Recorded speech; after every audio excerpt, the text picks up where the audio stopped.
a gente vai falar do quê? A gente vai falar de conceitos básicos em dispositivos microprocessados e microcontrolados, tá bom? Então a gente vai falar desses dois caras aí, quais são, né, alguns conceitos aí que envolvendo esses dois dispositivos aí, tá bom?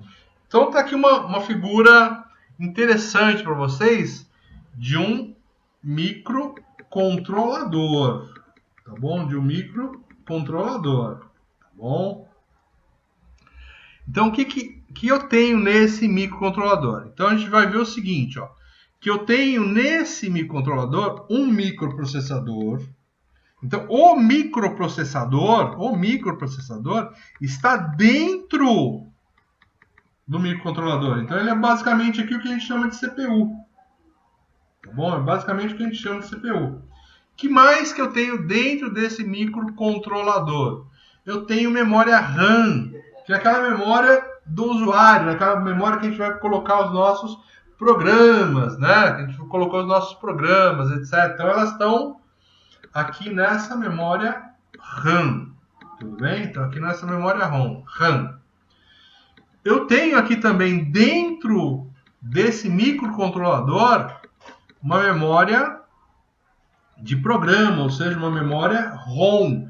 Aí ela pode ser EPROM, ela pode ser EEPROM, ela pode ser, né, flash. Então ela pode ser dos vários tipos aí das memórias, tipo memória de somente leitura, tá bom? Então elas estão aí dentro do CI, tá bom? Que mais que a gente tem? A gente tem lá, por exemplo, nossos geradores de clock, então osciladores aí de 40 MHz, geradores de tempo, temporizadores.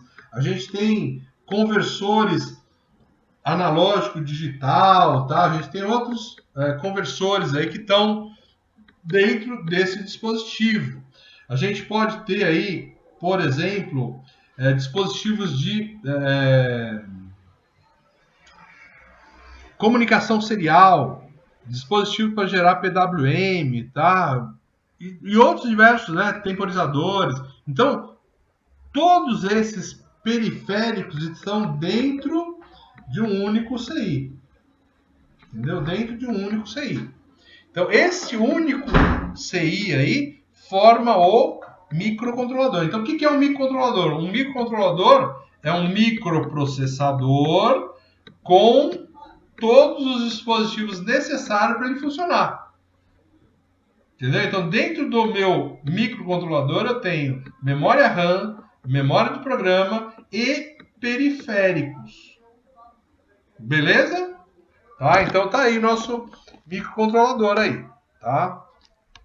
E aí eu tenho um quadro aí de comparação entre esses dois dispositivos aí, tá bom? Então, quando a gente fala de um dispositivo a microcontrolador, ele é um dispositivo que é dedicado a uma única tarefa. Então tá aqui, ó, uma única tarefa. Então você fez um dispositivo com microcontrolador, ele vai fazer sempre a mesma coisa a vida inteira, a não ser que você reprograme ele, tá? Mas por exemplo, você tem aí um microcontrolador dentro do seu aparelho de microondas. O que ele vai fazer a vida toda dele? A única tarefa dele é trabalhar com o microondas. Tudo bem? Então vamos supor que você pegou aí o seu dispositivo, microcontrolador, e fez uma máquina de contar dinheiro, né? Eu espero que vocês precisem aí muito de máquina para contar dinheiro, né? Então esse microcontrolador, a vida inteira dele vai ser na máquina de contar dinheiro, tá bom? Vai ser na máquina de contar dinheiro. Então eu faço ele para uma única coisa, né? Um único fim. Então, por exemplo, lá na máquina, antigamente, quando a gente tinha máquina de xerox, copiadora, a gente tinha na placa um microcontrolador.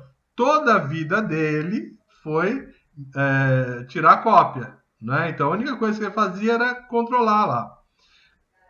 Que, no caso, o Arduino, ele é uma placa de uma placa de trabalho do microcontrolador como se fosse um kit. Então, toda hora você está mudando o programa dele.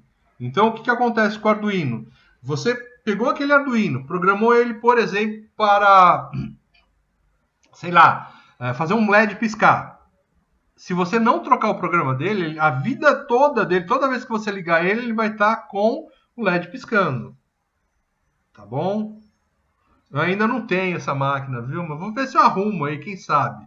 Bom, e um dispositivo a microprocessador? Normalmente ele é colocado para muitas tarefas diferentes. Então, por exemplo, se você pegar aí o seu microcomputador ou o seu celular, né? Então lá a gente tem basicamente um microprocessador. Mas no computador, tá bom? Então ele tem diferentes tarefas. Eu agora estou usando o PowerPoint. Então, a tarefa dele é apresentar o PowerPoint. E ele está aqui também junto, ele está fazendo a apresentação e transmitindo para vocês. Então, ele está fazendo outra tarefa que é fazer a transmissão para vocês. Se você pegar essa mesma máquina, colocar um programa diferente, ele pode, gravando, ele pode, por exemplo, virar um terminal caixa de banco. Ok? Ele pode terminar um terminal caixa de banco. E esses slides vão estar disponíveis para vocês, sim. Claro, olha, não muda nada, tá? Da aula, pessoal. Tá? Não muda nada, tá? Sempre do mesmo jeitinho. Então, o que acontece? Eu posso, né? Abrir o Word é uma outra máquina. Ele é uma máquina de escrever. Abrir o Excel é uma planilha de cálculo. Então, eu tenho, nos sistemas microprocessados, muitas... vou poder fazer muitas coisas. Tá bom? Não é só para uma única tarefa. É multitarefa. Tá bom? Os dispositivos no microcontrolador que eu estou trabalhando são dispositivos internos.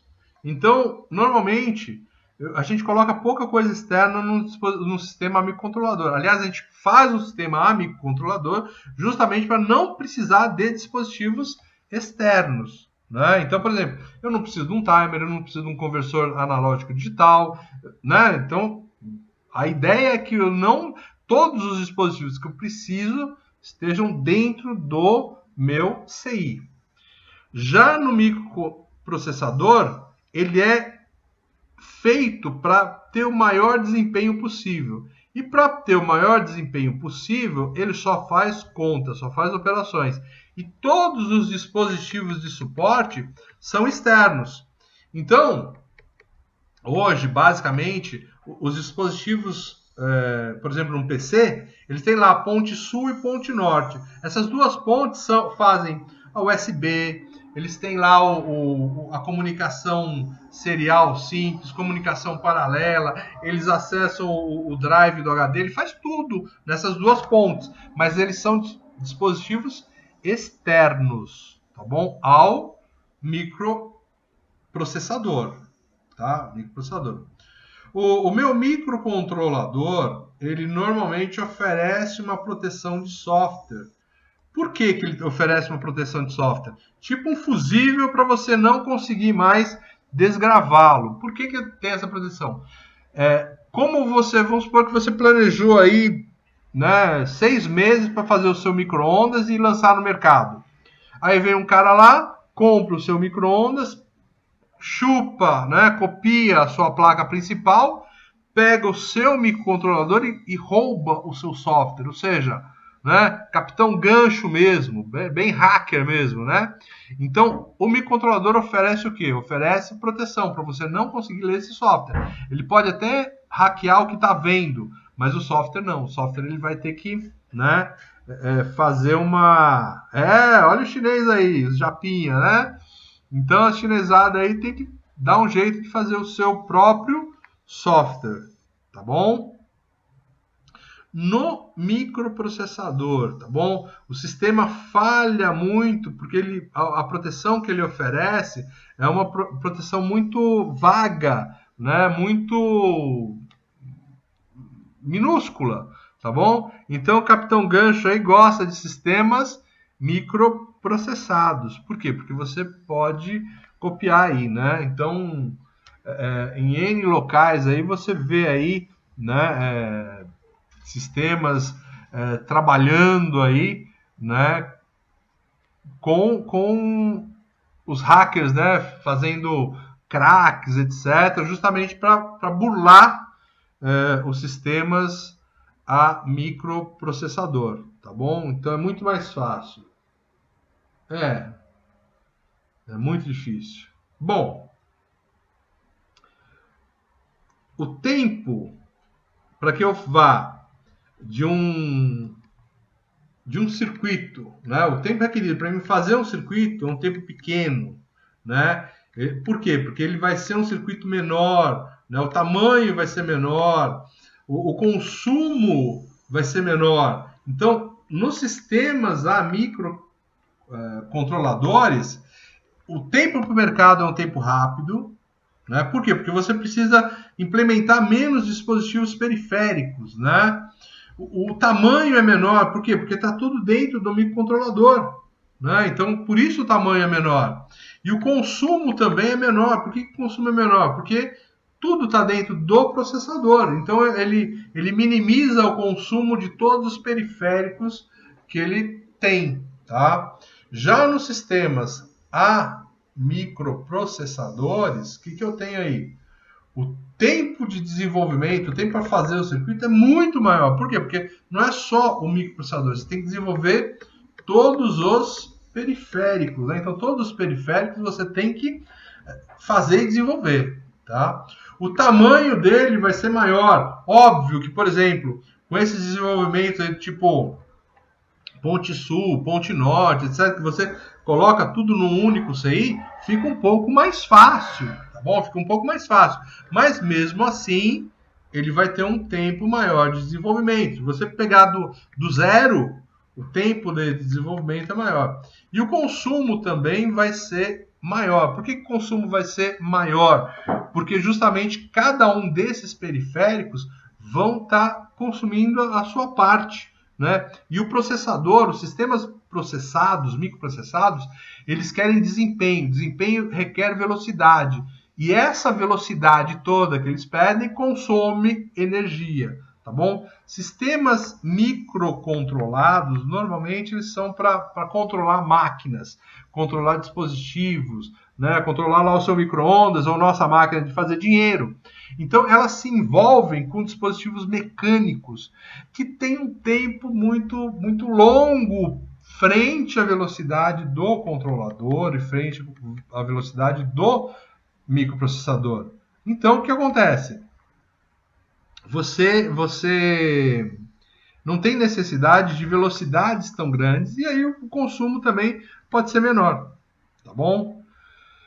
E por último aqui embaixo, mas não menos importante, sistemas microcontrolados não são expansivos. Então você fez um sistema a microcontrolador para, por exemplo, controlar o seu micro-ondas, eu não vou poder aumentar ele, né? Eu não vou poder expandir ele, tá? Eu não sei, lógico, que seja um kit igual o Arduino, que é um kit de desenvolvimento. No Arduino, eu consigo fazer algumas expansões, eu consigo comprar algumas coisas e conectar nele, tá bom? Mas normalmente o sistema dedicado não se comporta assim. Sistemas a microprocessadores, eles são expansivos, ou seja, eu posso pegar um sistema e, por exemplo, comprar mais memória e colocar. Por exemplo, meu notebook aqui, ele aceita mais memória. Já comprei, já coloquei, né? Já comprei, já coloquei. Eu posso, por exemplo, colocar 2 displays. Então ele aceita expansões, né? Então, o seu sistema, por exemplo, você pode comprar uma placa de vídeo e colocar aí no seu computador. Percebe? Então, cada coisa que você coloca no seu computador são justamente expansões que você pode colocar. Tá? Então, por isso, sistemas microprocessados são expansíveis e microcontrolados não são expansíveis. Bom, então qual que é a ideia? O microcontrolador é um computador num chip só, né? Num único chip. Então eu tenho lá memória ROM, memória RAM, entrada e saída, conversor analógico digital, timer, watchdog timer, né? Então todos os dispositivos, eles estão todos juntos num único CI, num único chip, tá bom? Quais são os exemplos aí que a gente tem? O PIC, né, que é o que a gente vai trabalhar. Então nós vamos trabalhar com o PIC da microchip. Os Atmel da AVR, antes fabricados pela Atmel, comprados pela microchip aí desde 2016, tá? Também são caros, né? Eu preciso ver isso aí, mas eles não são expansíveis também, tá? Obrigado pela correção, obrigado, tá, Luiz? O, o Intel, o que a gente tem também, a família MCS, que é representada aí pelo 8051. Esses são os microcontroladores mais utilizados no mercado. Então, o PIC tem uma linha grande, a Atmel também tem toda a linha ATmega deles, que é uma linha grande, e os processadores 8051 da linha MCS, né, são os caras do mercado. Eu gostava muito de trabalhar com o Intel, mas é um chip mais rudimentar, né? Os chips do PIC e Atmel são chips melhores, né? São chips mais atuais aí, tá? Bom, e o nosso microprocessador ou processador ou CPU. E olha só, agora preciso colocar uma, né? Então, quando o seu papai, quando sua mamãe, quando o seu, né, fala, olha, pega aquela CPU e traz aqui para cá, né, tira do seu quarto e traz para o meu quarto, ou leva essa CPU lá para o seu trabalho e tal, não briga com ele, tá bom? Então, ele para a gente aprender o que aquilo lá era CPU, tá bom? Mas o que é a unidade central de processamento? É justamente o processador, tá? É o circuito integrado que tem o processador. O que ele faz? Cálculo e tomada de decisão. Só é o seu cérebro. O seu cérebro está ali nesse microprocessador, tá? Nessa CPU, tá bom? Ele está usado em computador, celular, tablet, vários equipamentos aí. Então, qual que é o foco do processador? Desempenho, fazer cálculo e tomar decisão. Todo o resto, ele coloca ou ele dá para os dispositivos periféricos aí trabalharem, tá bom? Então a ideia é que os dispositivos periféricos eles sejam responsáveis por outras funções que não de cálculo e tomada de decisão, tá bom? Então, vai trabalhar com o microcontrolador? Estamos começando agora, a ideia é essa. Ó. Fala alô para sua família, diz tchau, né? Diz que vai ficar longe aí por um longo tempo, dá comidinha aí pros bichanos, né? Pro seu bichinho, pro seu pet. Faz aí alguns sanduíches, porque você vai entrar né? Você vai entrar numa situação aí de penúria e de Covid, né? Então você vai se isolar aí do mundo, tá bom? Então essa é a ideia principal. Esquece o resto aí, você tem que se concentrar nisso. Estuda o dispositivo que você vai rodar, o seu microcontrolador. Então pega aquele dispositivo e ó, malha ele, vê lá o que é que você tem que trabalhar, né, o dispositivo. É outra dimensão. O cara que tá falando aí no esquema aí, meu, é outra, né, você tá entrando em outro mundo. Então, o esquema aí, meu, é se aprofundar e estudar o dispositivo, né? Pega o dispositivo que a gente vai trabalhar e, ó, nós vamos trabalhar com o 18F4550, tá? É o PIC 18F4550. Bom, e a partir dele a gente vai ter abertura aí para outros dispositivos parecidos da linha PIC também. Então, o PIC 18F4550 é um PIC top, tá? Com muita coisa aí para ser observada. A gente não vai conseguir observar tudo, mas, né, como ele é, né, como a gente abre os caminhos, a gente vai dever aí para vocês, tá? Eu escrevi o quê? Ah, tá bom. Qual é o pique? Tá bom. Deixa eu ver aqui, ó. É o pique 18F 4550. Tá? Esse é o pique que a gente vai trabalhar aí, tá bom? Beleza. Não vai ter que comprar, não. A gente tem aquele simulador lá, então, inclusive, ó, já vão se agrupando. Eu sei que vocês já devem ter alguns grupos aí, já vão se agrupando. E o fundamental é que nesses grupos, né? Pode ser grupo de, sei lá, né? Olha, eu prefiro grupos, quanto menor, melhor. Tá? Quanto melhor, melhor. Por quê? Porque num grupo pequeno você vai e trabalha. Tá? Mas, sei lá, né? Limita esse grupo, tenta limitar ele em 5, 6, tá?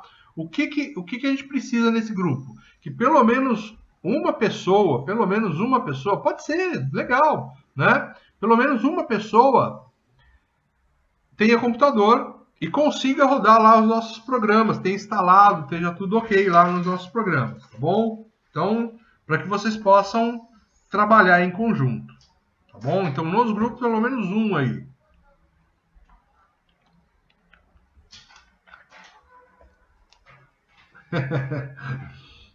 Não, vocês vão trabalhar assim, vocês logo conseguem. Bom, e agora, você vai checar, né? Então, você já estudou, viu lá o seu dispositivo, tal, né? E o que ocorre aí? Você vai checar se o seu microcontrolador tem todas as características que você precisa. Então, esse cara aqui, ó, cheque se o seu controlador tem as características que você precisa. Número de entrada e saída, se ele tem timer, se ele vai ter conversor AD, né? Tudo que você precisa. Tem nesse microcontrolador? Não. Não tem? Eu preciso de uma porta serial a mais? Então, arruma lá uma porta serial a mais. Vê um outro dispositivo parecido com aquele que você estudou que tenha, né, um microcontrolador a mais. Olha o cara aí todo cheio de papel, todo cheio de estudo, hein? É vocês aí daqui a pouco, hein? Escolha, né, o seu dispositivo com todas as características, que você vai precisar. Então escolha o dispositivo e você vai trabalhar. E agora, ó, próximo passo, projeto, né? Desenhar aí o que é possível do seu hardware porque você vai controlar. Eu vou controlar o micro-ondas. O que eu vou precisar? Vou precisar de um timer, eu vou precisar ligar a lâmpada do micro-ondas, eu vou precisar verificar se a porta está aberta ou se está fechada, eu vou precisar ligar o transformador do micro-ondas, então eu vou precisar de um relézinho e tal. Ponha tudo no papel e monta o hardware, monta a circuitaria, porque por menor que sejam os seus circuitos, ele vai precisar de alguma circuitaria. Então vão ser circuitos mais simples, né? Esse que esses outros professores aí estão dando para vocês, tal, de eletrônica, né? Não desmerecendo, são muito necessários, tá? Você vai ter que projetar isso, tá bom? Então você vai ter que projetar isso. Tá certo que o microcontrolador vai ser o principal aí da sua placa, né? Mas você vai ter que projetar isso aí, tá bom? Então, e aí, o que acontece aí? Você vai ter que use um PC, né? Para você fazer uma programação em linguagem de alto nível, né? No caso aí nós vamos usar C, tá bom? E aí a gente vai escrever esse programa aí para rodar no microcontrolador, né? Pode ser um controle de luz de escada aí, sim, por que não? Né?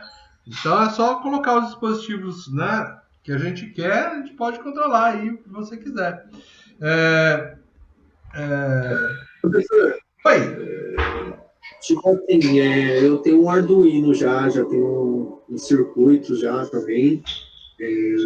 O senhor queria no papel ou pode ser um vídeo montado já mostrando para o senhor como que faz, o programa rodando? Não, peraí, ó. O que acontece? Nós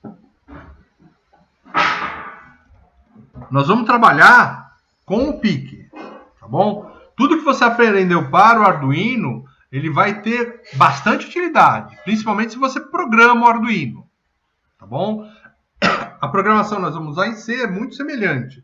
Só que eu, infelizmente, como a gente optou, né, por trabalhar com PIC, etc., a gente não vai descarregar no Arduino nada, né? A gente vai tudo trabalhar com esse virtual aí da gente, tá bom?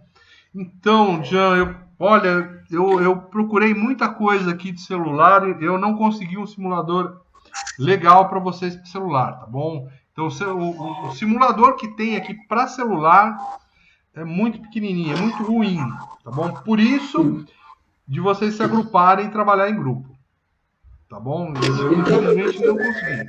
Oi? Então, como que vai ser no Pico? Você quer que faça a programação e jogue para o simulador, então?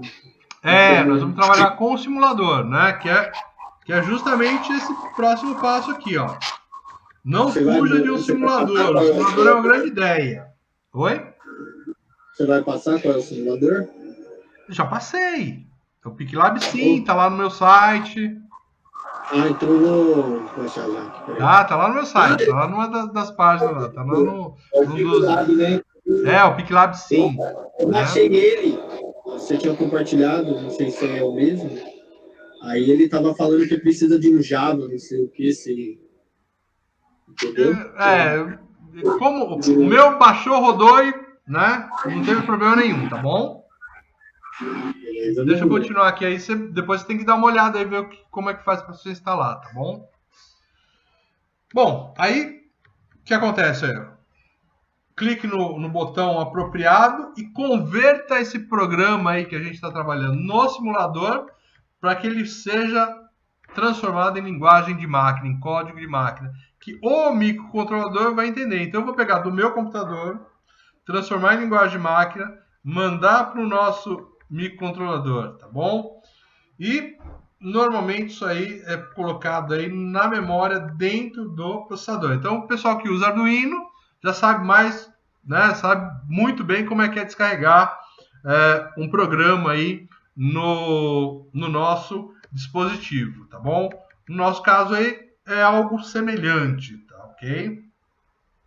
Bom, aí é que o nosso microcontrolador vai começar a trabalhar. Você vai ter que fazer aí o teste, né? E vai se aprofundar aí nesse trabalho aí, ver se a coisa está funcionando. E aí, sucesso, né? Se a coisa vai começar a pensar em outras coisas aí, tá?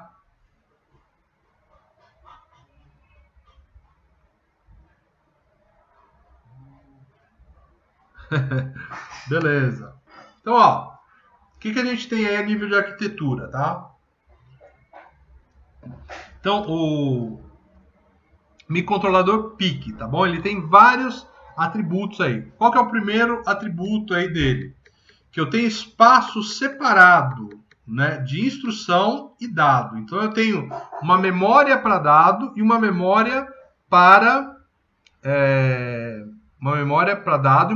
para instrução. Então eles são separados. Esse tipo de arquitetura é chamado de arquitetura Harvard, né? Então na arquitetura Harvard, instrução e dado eles são separados. Eles estão em memórias separadas, tá? A gente vai falar mais disso aí.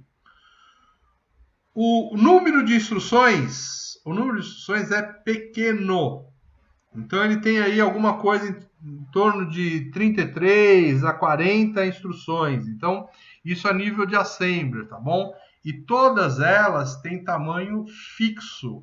Então isso aqui junto, né, esses dados são características dessa arquitetura Harvard aqui, né? A grande maioria das instruções são executadas em um único ciclo, né? Então são 2 ciclos de clock ou 4 ciclos de clock, tá bom? Então num único parâmetro são sempre utilizados de uma única forma, tá bom? E quando há desvio de instrução, quando há salto, né, a gente chama de branch, eu tenho um ciclo de atraso. Por quê? Porque eu tenho uma coisa lá chamada pipeline no sistema que esvazia e eu preciso recarregar. Então eu perco aí o meu pipeline. E ele tem um acumulador chamado W0 aí, tá bom? Cuja utilização dele é fonte de operação, tá bom? Então toda a fonte de operação tá incluída aí, tá nesse W0. Então, toda operação que eu fizer, esse cara está embutido. Eu vou usar esse cara aí, quer queira, quer não, ele está embutido no meu código de operação. Tá? Então, essas são características aí do PIC. O que mais que a gente tem? As RAMs, né? A memória RAM minha vai funcionar como registrador. Fonte ou destino aí, matemático ou de uma função. Então, na minha memória ROM são os meus registradores. No 8051, por exemplo, a gente tinha 8 registradores. Né? 8 registradores específicos. Tá bom? E a gente trabalhava mais com esses caras. Né? Mais com esses caras. Já no PIC, não. Toda RAM é um registrador. E ela pode ser fonte ou destino dessa operação minha. A pilha é feita em hardware, então é uma pilha muito chata trabalhar com PIC, tá bom? Então é onde ela guarda endereço de retorno. Então o que é uma pilha? Né? Uma pilha.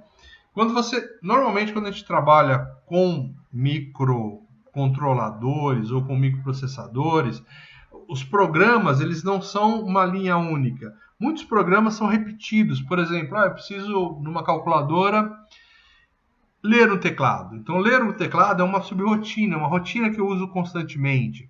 Escrever no display é outra rotina que a gente usa constantemente. Então, a gente usa, no programa principal, eu vou lá e chamo essa rotina de display, de teclado. Mas eu preciso guardar em algum lugar o retorno. Aonde que vai retornar? E esse retorno, justamente, ela é guardada nessa tal de pilha, tá bom? Então, eu não tenho Proteus, tá bom, pessoal? Eu vou ver aqui se tem algum professor que mandou algum link e tal, mas eu não tenho esse Proteus, tá bom? Beleza. Então, olha só. Eu tenho um pequeno espaço de dados endereçável. Então, é 32, 128 ou 256 bytes. Então, a minha RAM, ela é pequenininha. Tá? Ela é pequenininha. 32, 128, 256 bytes. Quanto de memória RAM tem no seu computador? 8 GB? 4 GB? Né? É muito mais do que isso aí. Só que para nós, né, no microcontrolador, essa quantidade é o suficiente. 2 GB lá, tá? Então é muito maior do que o que a gente tem aí, tá bom? Você vê uma comparação, né? A RAM de um microcontrolador PIC, 32 bytes, né? Perdão, 32 bytes. Na outra, 128 ou 256. Então, é muito pequenininho. Bom, os sinalizadores de status da ULA. Então, ULA é unidade lógica aritmética. Então, na ULA é que eu vou fazer contas e operações lógicas, tá? Ela tem aí sinalizadores. O que são sinalizadores? Você fez uma conta e o resultado dessa conta deu 0. Opa, vamos acusar que deu 0. Você fez outra conta e o resultado dela deu negativo. Opa, vamos acusar. Então, os sinalizadores são acusadores, né? São flags aí. Ele vai ser mapeado em um espaço de endereço de dados, ou seja, ele vai ser mapeado na RAM. Tá? Então, esse link aí vai ser mapeado na RAM. Todo microprocessador, todo microcontrolador tem um contador de programa. Esse, no caso do PIC, ele também está no espaço de memória RAM gravável, tá bom? E eu posso implementar com ele aí saltos indiretos. Eu gravei em cima dele, tá? Mas ele está em cima do espaço de memória, tá bom? Eu não tenho distinção aí entre espaço de memória e espaço de registradores, tá bom? Tudo é a mesma coisa dentro da RAM para um PIC, tá bom? Tudo é a mesma coisa. O PIC 16X é um dos mais simples, tá? Tem, então aí comparando aí o que a gente já estava falando. 33 instruções assembler, tá bom? E 12 bits de largura fixa. Então, cada palavra de instrução tem 12 bits. Fixo. Tá? Então, a ideia é que seja fixo. Por quê? Para não mudar. Então não confunde o cara não, deixa com 12 bits todas as instruções para não mudar. Eu tenho várias instruções aí, saltos condicionais, né, conforme aquela informação que sai da ULA, aquelas bandeiras, aquelas, né, sinalizações, ele tem saltos condicionais aí para a próxima instrução ou não, né? Então o código dele é muito enxuto, é muito pequeno aí, tá bom? Ele tem o que a gente chama de pipeline marginal. O que é um pipeline? É uma linha de produção, tá? Uma linha de produção. Então, o que acontece numa linha de produção? Vamos supor aí que você tenha uma linha de produção de carro, né? De 20 estágios, né? E aí vamos supor que tem 20 estágios. Então, o primeiro estágio lá monta o chassi, o segundo estágio coloca as rodas no carro, o outro coloca o motor, aí o outro estágio coloca, sei lá, o câmbio, o outro coloca, né? E assim vai. São 20 estágios, né, em que você trabalha aí. Então o pipeline trabalha da mesma forma, né? Então cada estágio faz uma parte do serviço aí, né? Então o que faz esse pipeline marginal? Ele é chamado marginal porque ele é pequeno, né? Então, ele tem 2 estágios só. Então é como se eu fizesse o meu carro em 2 etapas, né? 2 etapas. Não é o caso, né? No caso aqui, o pipeline aqui dele, um faz a busca da instrução, enquanto a outra parte faz a execução, executa a instrução que foi executada anteriormente. Tá bom? Então ele sempre trabalha em 2 ciclos. Tá bom? A primeira instrução, então, gasta 2 ciclos. Depois, as próximas instruções são todas feitas em um ciclo só. Tá? Então, imagina assim, que você tem essa nossa fábrica aí de automóveis, que tem lá o estágio dela em 20 etapas. Cada etapa demora 1 hora. Então, quando você começar a fazer um carro, né, quanto tempo vai demorar para sair o primeiro carro? Quantas horas vai demorar para sair o primeiro carro? São 20 etapas na fábrica e cada etapa demora 1 hora. 20 horas. Beleza. Alex, passou essas 20 horas. Cada carro sai em quanto tempo depois?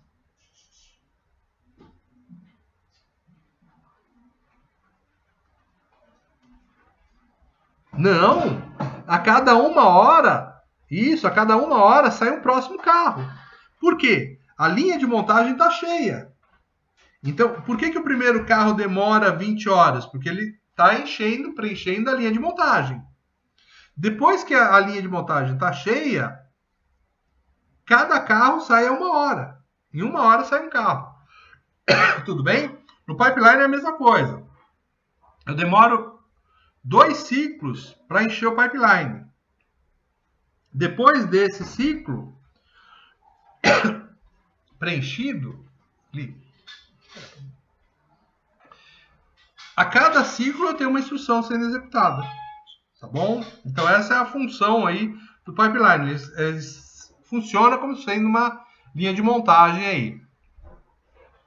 No PIC 17X, ele tem aí mais modos de endereçamento. Então eu tenho modo direto, indireto, relativo. A gente vai ver isso nas instruções aí, tá bom?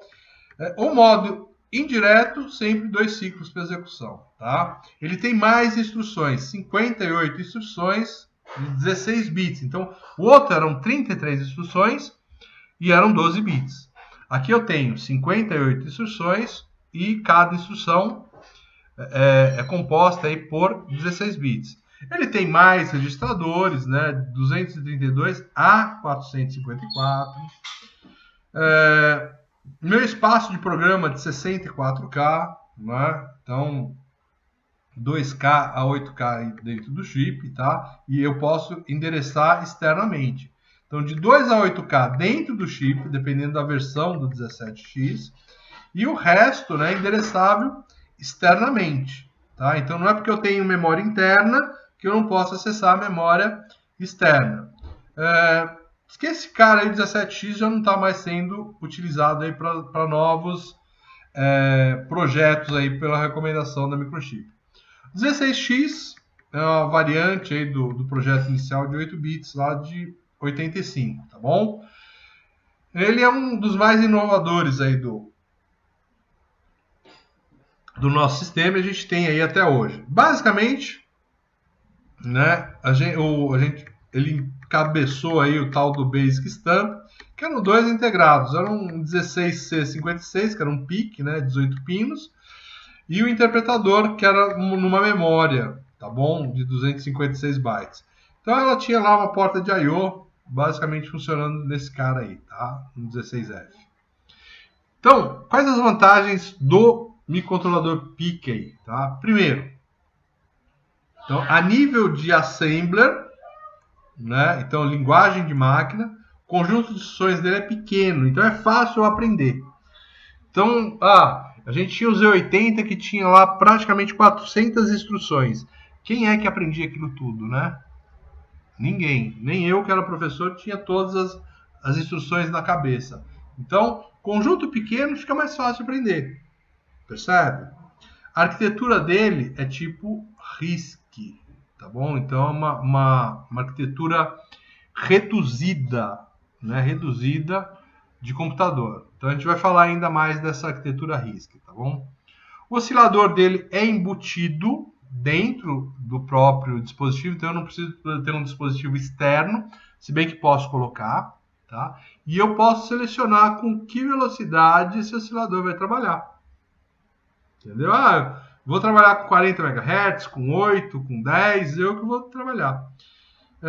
Kits aí, a partir de $50. Então, são relativamente kits baratos aí também, tá bom? Esse slide é antigo, eu não sei se isso mudou, mas é possível que isso tenha barateado aí, tá? Esses microcontroladores são microcontroladores baratos, tá bom? São microcontroladores baratos. A gente tem bastante interface, então a gente tem aí esse PIC, por exemplo, tem interface, né, que nós vamos trabalhar, o 18F, ele tem interface USB, interface I2C, que também é uma interface de comunicação serial, essa SPI, que também é outra interface de comunicação serial, e internet, entre outras interfaces, tá? A gente tem disponibilidade de processador em DIL, né? Então, o que é esse encapsulamento DIL? É aqueles que a gente usa no protoboard, né? Então ele é fácil para a gente trabalhar em hobby. Mas tem os outros também para a gente trabalhar, né, em dispositivos melhores, fabricados aí para, lógico, tá? Então tem outros tipos de encapsulamento, mas também tem o DIL, que faz com que o hobby aí seja mais tranquilo aí, tá bom? Bom, o que é o CISC, né? Nós comentamos do RISC, então eu tenho duas tecnologias aí. A CISC e a RISC. Então, o que é a CISC? A CISC, ó lá, Complex Instruction Set Computer, ou seja, computador com conjunto de instruções complexas. Os primeiros processadores eram tipo CISC. Então, o 8080, o Z80, né? Então, eles tinham muitas instruções. Qual que era o pensamento da época? O pensamento da época era que fosse fácil a transferência dos programas de alto nível para o processador, né? Então, a compilação, a tradução de um programa de alto nível, por exemplo, C, Basic e tal, fosse fácil, né? Fosse fácil para o processador, né? Então, o nosso compilador seria tranquilo, tá? E aí, com essa facilidade, a ideia era que os engenheiros da época, né, ele conseguisse aí traduzir, né, facilmente as instruções, tá bom?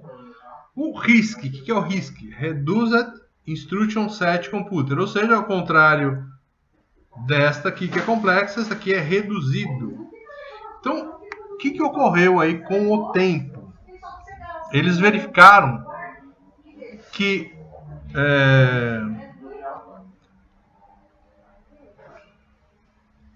então, eles verificaram o seguinte, né? que na maioria dos programas a gente usava poucas instruções. Então, não adiantava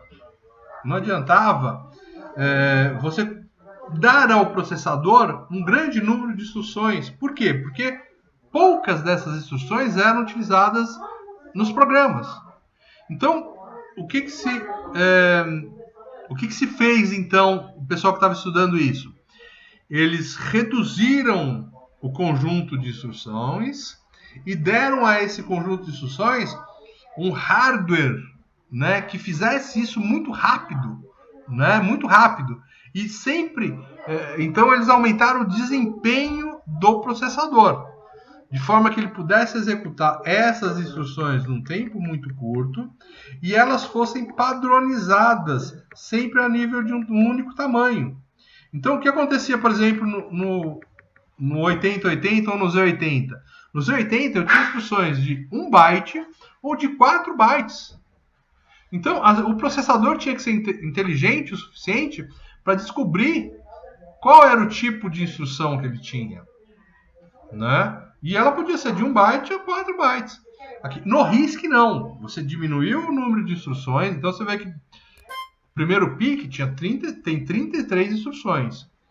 As essenciais. E você pega o seu hardware e dá o desempenho máximo nele, de forma que você consiga aumentar o desempenho geral do seu sistema, tá? Então isso é a utilização do sistema RISC. E aí você padroniza o tamanho da sua instrução, o número de bytes. Então, no caso aí, você vê que toda instrução lá tinha 12 ou 16 bytes, dependendo do processador. Então era, né, formatando é muito mais fácil. Por que, por exemplo, a linha de montagem é muito mais rápida do que uma execução convencional de um carro? Porque no carro, o cara que vai montar o carro de cabo a rabo, ele tem que saber de tudo. E cada hora ele tem uma coisa para fazer. Então era muito mais difícil. Quando você reduz na sua linha de montagem células, e por exemplo, você tem uma célula só para colocar roda no seu carro, essa célula trabalha muito mais rápido e o desempenho total de todo o sistema vai muito mais rápido. Tudo bem? Então é a ideia do RISC. Você reduzir o seu conjunto de instruções. A nível de arquitetura, o que é arquitetura? Diferente daquela tecnologia, a arquitetura é como você vai conectar as diversas coisas.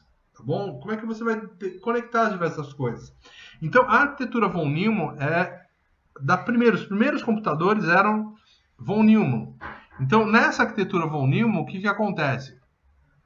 Numa mesma memória, em um único barramento, eu tinha dados e instruções. Então, dados e instruções iam num único barramento. Então, o que acontecia com ela?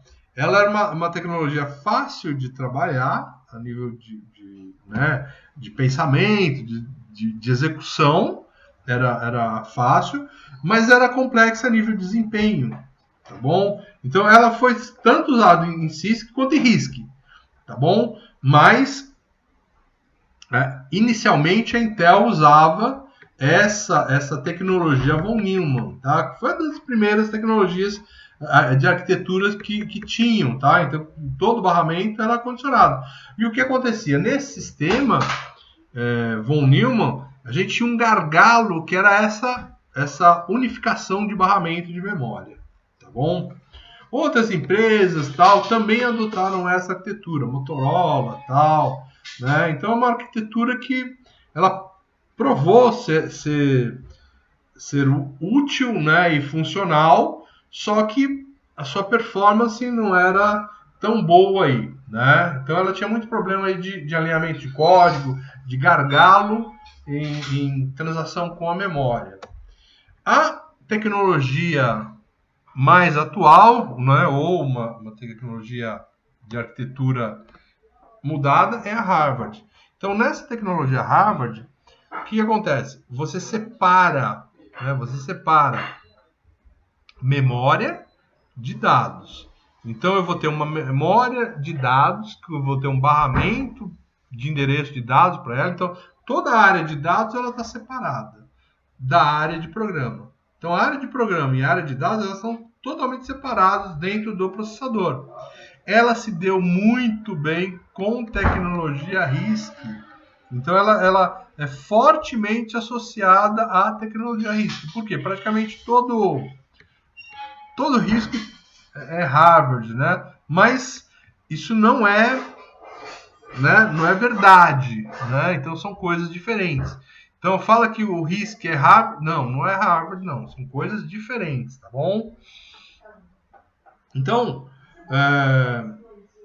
o processador ele tem como acessar só a memória de dados, por exemplo, enquanto está também acessando a memória de programa. Isso pode acontecer ao mesmo tempo, tá bom? Enquanto na memória, na arquitetura von Neumann, você está acessando a sua memória para programa, beleza, você está usando ela para programa. E o dado vai ficar lá enquanto você não desocupar o seu programa, né? Se usar esse programa, você não pode acessar o dado, tá bom?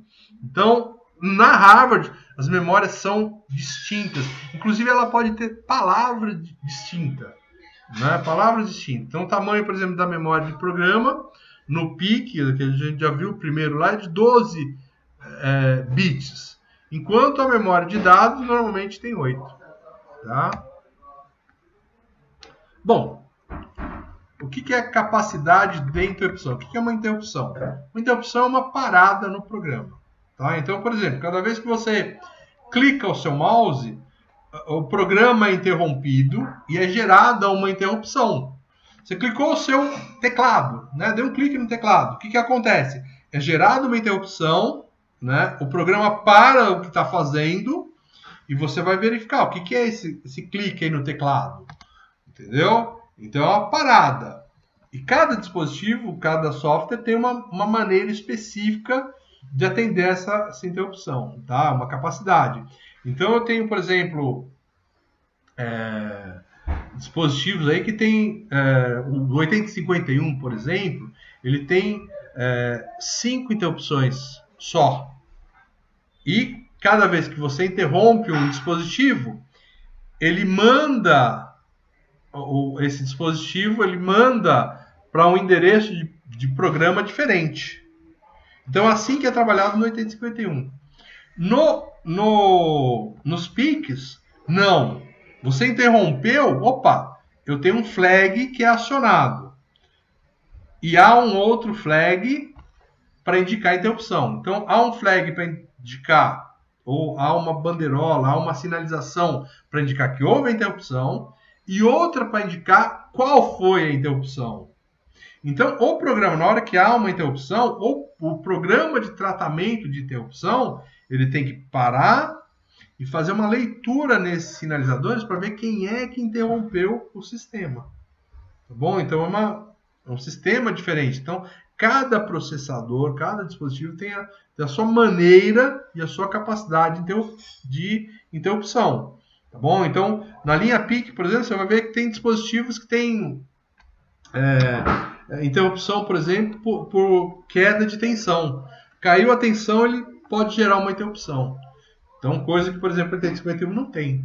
Né? Então, é uma capacidade de interrupção que existe no PIC, em alguns PICs. Não existe em outros PICs e também não tem no 8051. Tá bom? Beleza. Aqui, ó, o que a gente chama de conexão POAP. Então, o que é uma conexão POAP? É a conexão do resistor ao VCC. Então, essa conexão do lado direito aí, ó, meu resistor está em POAP, ele está ligado ao VCC. E a chave, né, está em pull down, está ligado ao GND. Então, o que acontece aqui, ó? Quando a chave está aberta, aqui do lado direito, tá, ó, bem do lado direito, a chave está aberta, o que sai na saída aqui? Sai VCC ou sai GND? A chave do lado direito está aberta, então dá desse jeito. O que sai na saída? VCC ou GND? Correto. VCC, beleza, é isso aí. Quando você fecha a chave, aparece o GND, ou seja, aparece o 0. Tá bom? Já na conexão pull-down, onde o resistor é conectado ao terra ou VSS, ó, é essa conexão da esquerda. Então, nessa conexão da esquerda, se você não aperta a chave, a saída é um terra. Apertando a chave, a saída é VCC. Então, uma é contrária da outra. E aí você vai usar uma das duas para uma determinada finalidade. Pode ser usado esse dispositivo para reset, tá? Inclusive, normalmente, os dispositivos de reset, ele já tem um resistor pull-up interno. Né? Então, você nem precisa do resistor. É só colocar a chavezinha. Entendeu? Ele tem um pull-up interno. Então, esse resistor está colocado dentro do CI, você só coloca a chave externa. Né? Então, ele pode ser usado para CI. E eu gosto muito desse cara para sinalização. Por exemplo, eu preciso de ligar um motor. Então, quando é que é para ligar o motor ou desligar o motor? Você tem que pressionar uma chave. Esses dois tipos aí são os usos, né, para esse uso, né, como entrada. Bom, Watchdog Timer. O que é o Watchdog Timer? Watchdog é cão de guarda, né? Cão de guarda. Então é um timer de cão de guarda. O que esse timer ele faz? Ele é o seguinte: quando você ativa ele fica esperando que o sistema, né, o resete. Então o que acontece? Toda hora o sistema, o programa que está rodando tem que resetar esse timer de Watchdog. Então, tipo, cada 1 segundo você tem que ir lá nesse Watchdog Timer e resetar. Por quê? Porque se o sistema não resetar esse Watchdog Timer quando ele estiver ativo, é o Watchdog Timer que vai resetar o controlador. Pô, professor, não entendi nada. Esse cara é meio confuso. Então, olha só. Imagina que o seu sistema ele está programado, por exemplo, para o seu micro-ondas. Então, você fez lá todo ele e colocou ele lá no micro-ondas.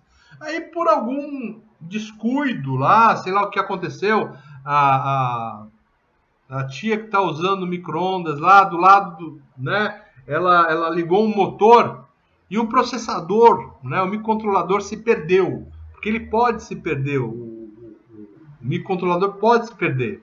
Então, se tivesse o Watchdog Timer ligado, se o processador perder a programação dele, se ele estiver fazendo uma coisa maluca, outra coisa, o que ele faz? Ele, depois de passar do tempo dele, ele vai lá e reseta o processador, ou seja, ele reinicializa o processador.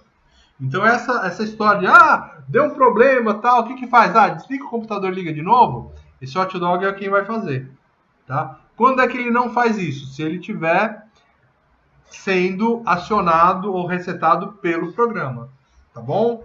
Nós vamos ter uma experiência, tomara que dê certo, com esse Watchdog Timer ligado aí, tá bom? A gente tem o Master Clear multiplexado. O Master Clear é o reset. Então esse reset, esse pino de reset, ele pode ser utilizado para outras funções. Por isso que é multiplexado. Então esse conceito aqui de multiplexado é justamente, multiplexado, é justamente que eu vou poder dar a esse pino outras funções que não o reset, tá bom? Blowout reset. Então, o que é esse cara aí? É um reset caso a tensão de alimentação caia abaixo de 4 volts. Então, se o seu SEI tiver 5 volts de alimentação, aí sua fonte foi lá, né? Você desligou o computador. Né? Desligou o seu sistema microcontrolado. O que esse cara vai fazer aí? Ele entra num sistema de blowout reset. Então ele vai resetar o sistema para quê?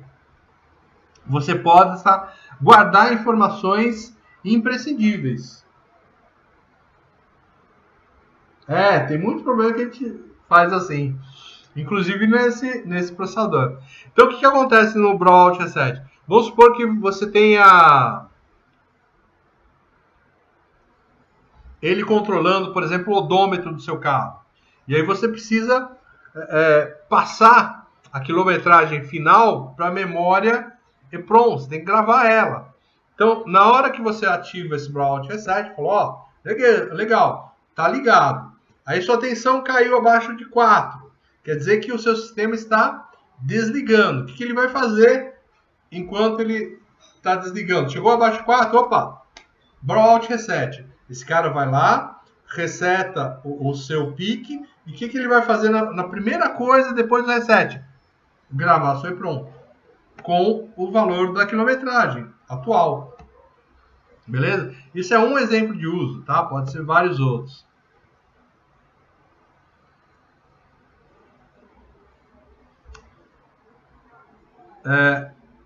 Power Up Timer, oscilador Startup, Timer. Tá? O que a gente tem aí? O reset do microcontrolador, tanto desses piques aí, eles impedem inicialmente aí a entrada instantânea do processador. Então esse Power Up Timer, que ele faz? Você acionou o reset. Então o processador não começa a trabalhar assim, ó, né, na hora. Por quê? Porque tem dispositivos mais lentos e que eu preciso estabilizar, por exemplo, cristal, né? Outros circuitos, são circuitos lentos que precisam estabilizar. Então esse Power Up Timer, o que faz? Você deu reset. O que esse cara faz? Espera um pouquinho. Acho que agora dá para trabalhar. Aí ele começa a liberar você para trabalhar, tá bom? E esse oscilador Startup Timer também é a mesma funcionalidade, tá? Então são duas funcionalidades semelhantes aí, tá? Driver de corrente, que a gente tem aí o sync driver ou a fonte direta. Então, o que a gente tem aí, ó? Alta corrente sync ou source, para ligar direto o LED. Então, nos pics eu posso ligar diretamente um LED. Tá? Por quê? Porque ele tem corrente suficiente para fornecer, então fonte é fornecer, e para drivar, ou seja, para consumir, tá bom? Então aqui, ó, o primeiro do lado esquerdo eu tenho o pique, tá? Um resistor R1 e o LED ligado ao terra. Nesse caso, a minha corrente, ó, ela vai sair do pique. Então, o meu pique aí, ó, ele está funcionando como source. Então, ele é uma fonte de corrente, tá bom? É uma fonte de corrente. Aqui do lado direito, eu tenho o esquema de sync. Porque a minha alimentação de mais 5 está aqui, resistor LED, e a corrente sai da fonte de mais 5, né? Sai da fonte de mais 5 e vai entrar no pique, né? Então o pique ele tem que consumir essa corrente, tá bom? Consumir. Então são as duas características aí, tá? Que ele tem capacidade tanto para fornecer corrente, ser fonte de corrente, quanto para consumir essa corrente aí, tá bom? PWM, que é a modulação por largura de pulso. O que é isso aí? Ele serve para a gente controlar a potência que a gente entrega para um determinado dispositivo. Então, ó, a gente nota aqui, por exemplo, do lado direito aí, ó, uma senoide. E essa senoide vai ser modulada aqui embaixo em PWM. Você vê, por exemplo, aqui, ó, o que é os triângulos aqui? Normalmente é um conjunto. Triângulo, fonte, sinal triangular e sinal que vai ser modulado, que vai ser gerado aí para gerar o PWM. Então, ó, esses picos aqui, ó, muito pequenos, dão esses picos aqui, ó, pequenininhos no PWM, ó. Então é o que ele está passando aqui, ó, é pequenininho, tá vendo? Então dão picos pequenos aqui, ó, no PWM aqui, ó. Quando você tem, né, os picos menores aqui, ó, você tem o que, ó, o meu PWM invertendo. Quando a potência é maior, então esses picos aqui mais à esquerda são tensão maior, consequentemente ele entrega ao dispositivo uma potência maior. Nesses picos menores, ó, você vê que esse cara aqui, ó, praticamente a fonte está ligada há muito pouco tempo. Então a potência entregue ao dispositivo é pequena também, tá? Então a gente usa SPWM normalmente para controlar potência entregue a um dispositivo. Ele também serve para controlar posição de motor, servomotor, tá bom? E por último, aí, não menos importante, o USART, que é um cara que a gente tem também. O que é esse USART? Né? É endereçável, universal, síncrono, assíncrono, receiver, transmitter. Então é um transmissor e receptor síncrono ou assíncrono universal. Ele é usado em porta paralela, tá bom? Ele é usado em porta paralela. Então, basicamente, a gente vai usar esse cara aí. Tem todos os dispositivos PIC, tem alguma coisa a nível dessa transmissão aí, dessa comunicação, tá bom?